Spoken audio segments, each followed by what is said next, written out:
Neduálnosť a kresťanstvo. V novej knihe z vydavateľstva Minorod Cynthie Bourgeault s názvom Thomas Keating utváranie modernej kresťanskej mystiky čitateľa asi najviac prekvapí idea neduálnosti.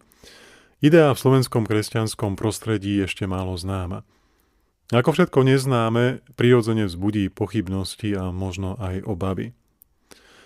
Neduálnosť je idea, ktorá má svoj pôvod vo východných kultúrach, zvlášť v Indii, a svoje rozvinutie neskôr nachádza aj ďalej na východ, v Kórei. Nie je to primárne náboženská idea, hoci svoje vyjadrenie má v náboženskom kontexte. Neduálnosť je v prvom rade mindset, mentalita, spôsob uvažovania o svete, o skutočnosti, spôsob vlastný danému kultúrnemu prostrediu. Až následne nachádza svoje konceptualizácie, svoje premyslenie a vyjadrenie v náboženstve. Typickou črtou, ktorá stojí za ideou neduálnosti, za mentalitou neduálnosti, je harmonizujúce a rozvíjajúce myslenie východného človeka.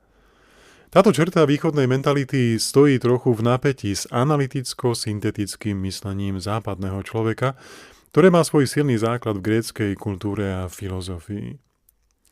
A hoci sú tieto dve mentality v istom napätí, sú zároveň aj komplementárne. Doplňajú sa. Sú to dve pľúca, čo vyživujú celý organizmus. O dvoch pľúcach sa zvykne hovoriť v kresťanskom kontexte a odkazuje sa tým na západnú a východnú duchovnú tradíciu, na ich osobitosti, ktoré sú si navzájom obohatením. Avšak nedalo by sa tejto idei dvoch pľúc dopriať presah aj poza hranice kresťanstva?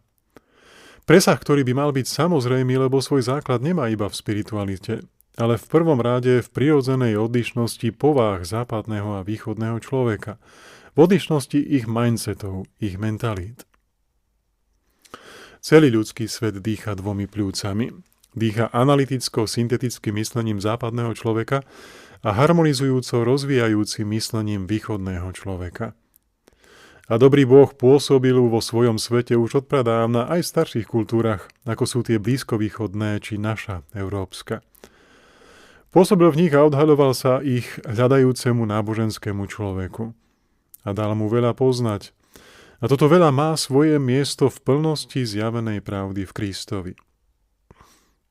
Keď trávime čas v adorácii pred eucharistickým Kristom a on nám dopraje okamihy akéhosi jemného uchvátenia, kedy sa upokoja zmysly a emócie a my vtedy radi, bez okolkov zabudáme na svoje ja, ktoré sa v takýchto okamihoch na chvíľu prestane spätne vzťahovať na seba a vypne svoj sebareflexívny mechanizmus, aké krásne sú to okamihy a aké sú žiadúce. Vtedy nikoho z nás ani nenapadne, že by šlo o niečo zlé. Naopak. A práve takáto adorácia je príkladom okamihov ochutnávania neduálnosti. Neduálnosti, ktorá je v jadre totožná s tou, akú zakúšajú naši bratia úprimne hľadajúci Boha v iných náboženských tradíciách a ktorí ju prví konceptualizovali. Nerobme paniku, keď počujeme slová, o ktorých vieme, že svoje zázemie majú v iných náboženstvách. Boh nie je obmedzenec, ktorý by svoje pôsobenie limitoval do košiara tej či onej cirkvi. Je to Otec, autor svojho človeka, ktorý sa rozdáva všade tam, kde je úprimne hľadaný. Jedinou cestou k jeho plnému objaveniu a dorastaniu do plnej miery Kristovho veku je dialóg. Poctivý, úctivý, zodpovedný.